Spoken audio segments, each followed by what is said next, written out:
In today's episode, I want to talk to you guys about a thought I've had over the past couple of weeks that has made a massive difference. It hasn't made a massive difference, actually. It's made a small difference, but a big difference in sort of how I think, and it answered a question for me that I've asked for a long time. You'll hear people say out and about, oh, God won't give you more than you can handle. But that's really not true and doesn't seem to be the case from everything I've seen in my life. So to hear that from people and to see how much people have to go through that they can't handle begs a question. What does God give us? So today I'm going to give you the answer because I came across this. I don't know. I was just speaking to God about this and really meditating on this thought and reading and speaking with a lot of people. And I came across this answer in my own brain, and it was like, oh, this makes so much sense. And people say, like I said, oh, God won't give you more than you can handle. I look at them and I think, you're insane, because that has been the story of my life. Things that are above and beyond what I can handle. And the reason for that is because He wants us to rely on Him. And so I look at these people and I can't ask them because it would be kind of rude, but I say almost to myself, like, I've had such a different life than you, and I know you're telling yourself that as a comfort, and it's true, God doesn't abandon us. He doesn't let us do these things on our own. He never will. But He does absolutely give us challenges in our life that push us and bend us and take us to the breaking point. And that point is different for every person.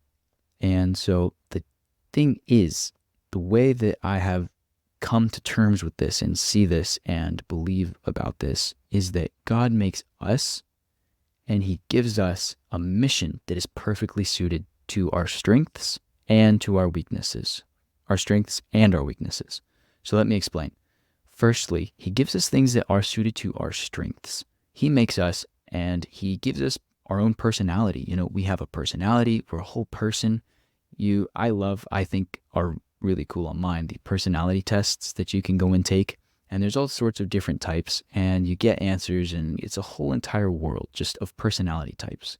And it's examining people, doing research, and then taking all of this research and compiling it into categories. And there's, 16 types over here, there's 9 over here, there's 4 over here, whatever it is. But what we're seeing are consistent themes inside of people and consistent ways that God makes people, which is really cool. And so what God does is He makes us, and we're wholly unique. We're completely individual from one another. Maybe we still have these traits, but these things, the personality tests, help us to see how some people are more prone towards loving this kind of thing, hating that kind of thing, being excellent at this thing in life, and not being so good at this other aspect of daily living, whatever it is. We get to see an inside look sort of into God's mind and how He thinks and what He does and how He creates His people. And He gives us these tasks in life that are suited to the things that He has given us the strengths for. So, for example, I'm a very strong person. I move things forward a lot. I like to be organized and efficient. I'm just full of energy, right? That's me. I'm big, I'm powerful, I'm outgoing. So a podcast like this is perfect. And He gives me this thing that I like to do. And now I get to do the podcast thing because of the way that my personality is. Because the way my personality is, the podcast thing is the perfect assignment for me to help share the gospel and spread the gospel. For other people, that might be very much not the case. It might be completely different, completely opposite. But each one of us are actually given these lives because of the way that we are as people. He makes us and He gives us these, it happens at the same time. It's so beautiful and amazing. I hope that I can articulate this well enough at least. But He makes us who we are never going to be like anyone else, no one else is ever going to be like us. We are wholly unique and individual. He says before you before I knew you, before you were knit together in your mother's womb. Like, he's known us since the beginning, and he's going to know us for the rest of eternity. He knows who we are, and he created us, and we are beautifully unique and individual. And then at the same time, he says, this is what I have for you to do, to serve me and to show my love for other people and for you. It's amazing. He's giving us the exact things that we need, that our strengths are prone to, but also that are going to strengthen our weaknesses, our weak spots, our blind spots, where we need to be focusing more on him, the areas of our life where we need to grow. And the things that he gives us are like nothing else that anyone else has. They might be similar, but they're different because we're different. And so every single person's situation is exactly different. And one of the other amazing things for me to see is how he knits families together and how he puts the people together, and he gives all of them complementary abilities. My mom and I are good at a lot of similar things. She's good at some other things that I'm not good at, and vice versa. And my dad is good at things that neither of us are good at. And so all of us have different things that complement each other inside of the family structure as well. And it's beautiful and amazing. And Satan would love nothing more to rip our families apart in this day, age, and generation. He's always been doing that. He's tried for so long. That's like all of Greek mythology. All of the mythologies are about that kind of thing, family feuds and big wars. And even the Bible itself is just about broken humanity and hurting families that are hurting, and Satan hurting families, and how God comes to restore all of us and to heal our relationships with each other and with him. It's beautiful. He gives us these exact things, and you can see this in the Bible too, where he makes this person, and this person is amazing and has these strong suits that are beautiful and unique to themselves. And then he says, and here is what I have for you to do. It is going to be exactly where your strengths lie, and it's going to be where I need you to grow stronger. It's going to really expose those weak spots and those vulnerable points and those places where you need to grow more in me. And now you have the exact perfect thing to serve me with, to show how I love you and how I love other people. And you have the ability now to grow beyond where you would have grown if you were in something else. Because the challenges inside of this are exactly what you need for your specific situation. Even if it could be a family situation, right? All of us have our unique aspect of it. And inside of that, we get to learn and have a part and a role to play in this story that God knows. It's not his perfect will, but it is his will inside of this broken life that we should live out these things for him. It's Sunday morning, and we just listened to a sermon today, and the pastor was talking, at church, the pastor was talking about how to live is Christ and to die is gain. Living is to spread Christ. Like, to live is to be in Christ. It's not like, to live is to live for my sport. It's to live for my family. It's to live for the job that I work, were examples that he gave. It's to live for Christ, Christ is the reason for living. And that's so true. It's true. We wouldn't be alive, A, without him. He created us. And B, we wouldn't be saved without him either. And so we need to have our lives be focused on him. And he gives us the perfect, beautiful ways to do that. And then he helps us along that journey. And so it might be too much for us.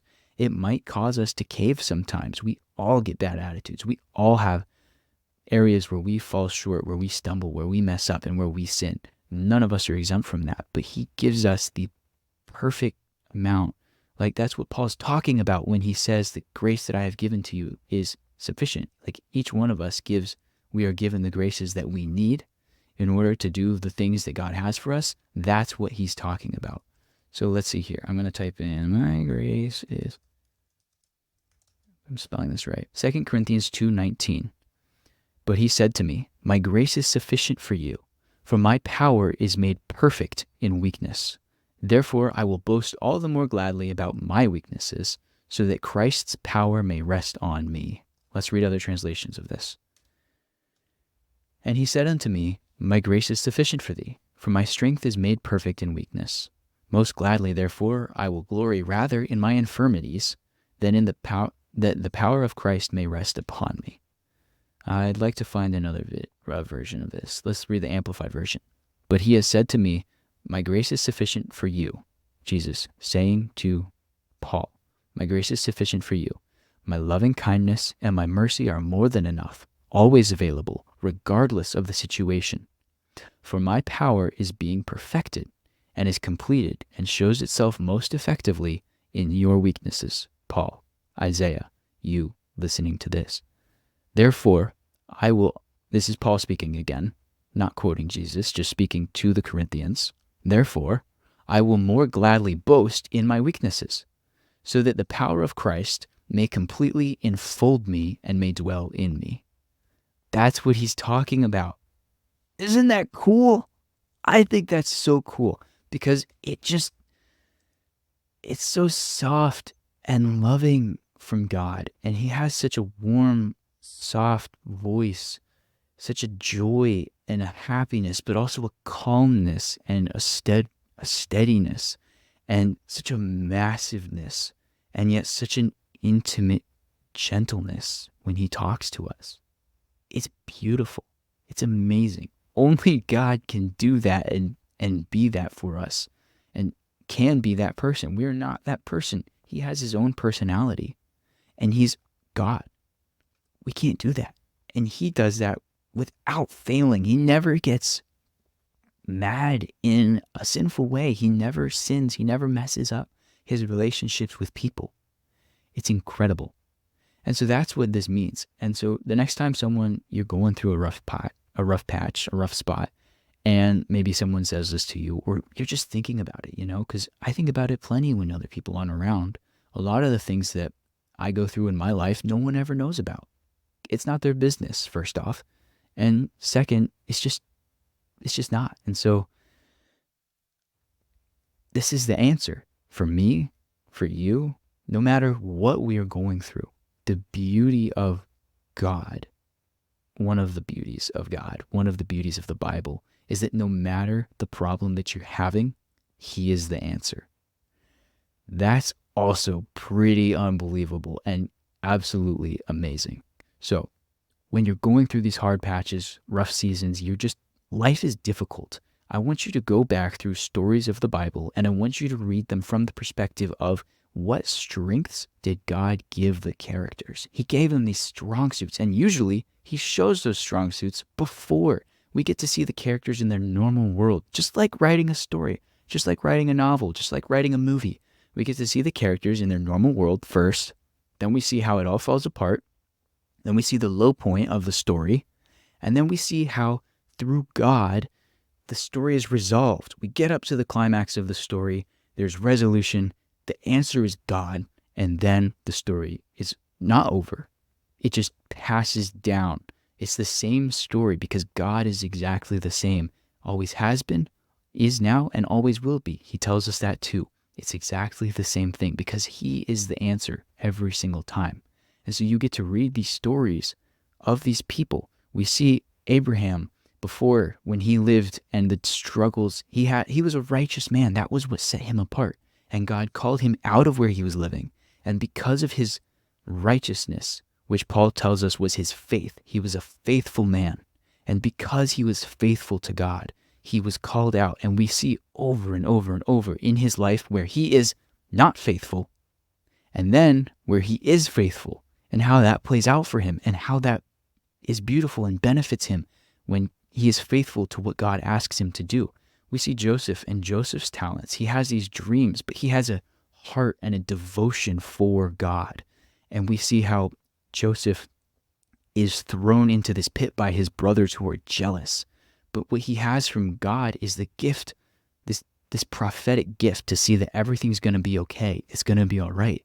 And yet he's thrown into the lowest spots in his life over and over and over. How can it be okay? How can it be all right when this is where I keep landing? Literally rock bottom, in the bottom of pits, in the bottom of jail cells.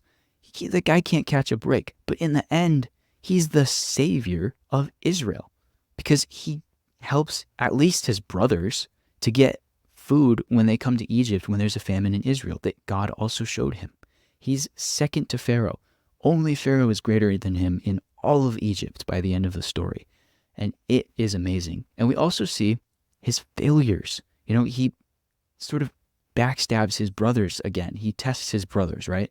He has these failures where he doesn't have that many, amazingly. He's one of those characters that really, he was faithful. That he did an amazing job. But you can see the way that he responds to his brothers when he first sees them again is the opposite of how he was in the beginning. That softness, that tenderness. He's cold, he's hard, he's edgy. He makes them feel fear. He really shows them how powerful he is. He puts his thumb down on them and he tests them really hard. But we get to see how God pulls him through that and uses his strengths and how he learns from the weaknesses. Just like Abraham learns through his weakness of not having faith that he has to have more faith.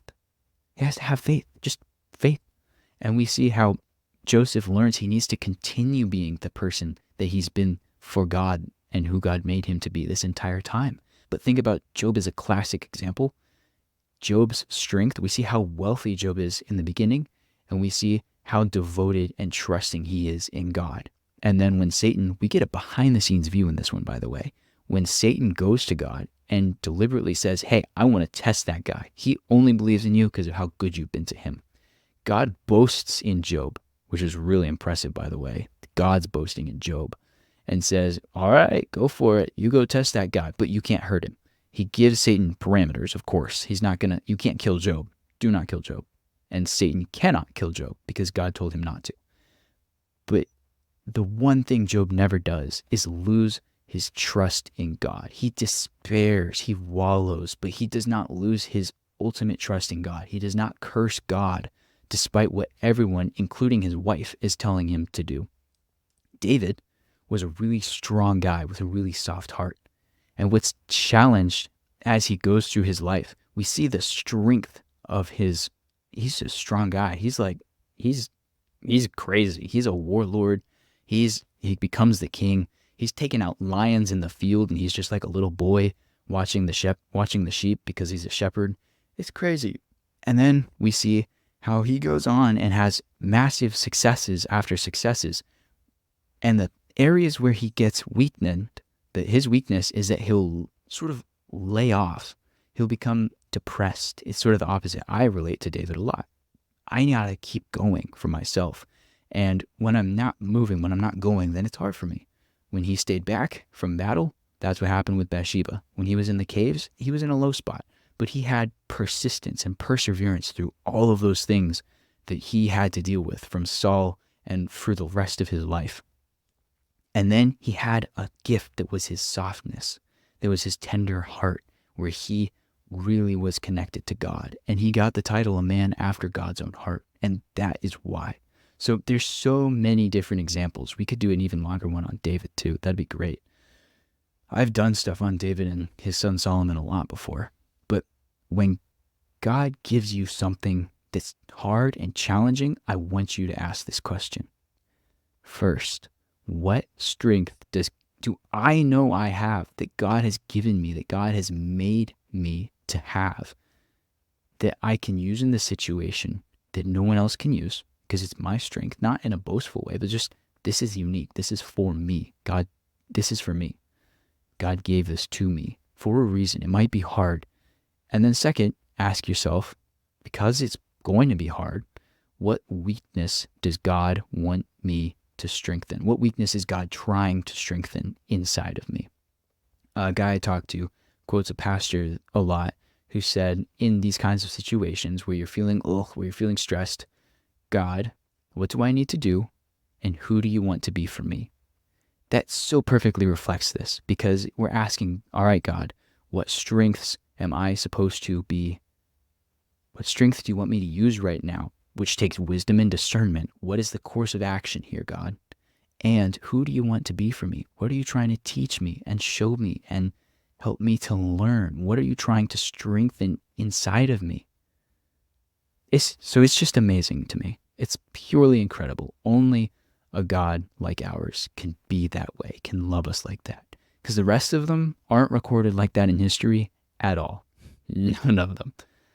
So I hope that this really blesses you. This has been such a big part of my life. And I think if there was one thing that I needed to continue teaching, it would be this. Because it resonates with me so, so profoundly. I can't believe I just used that word. But it's true. So I hope that you guys enjoyed this as much as I do, as I have. And if you like that, then subscribe so you don't miss another episode. You might be able to hear my siblings outside the room. I will see you guys in the next episode. Peace out.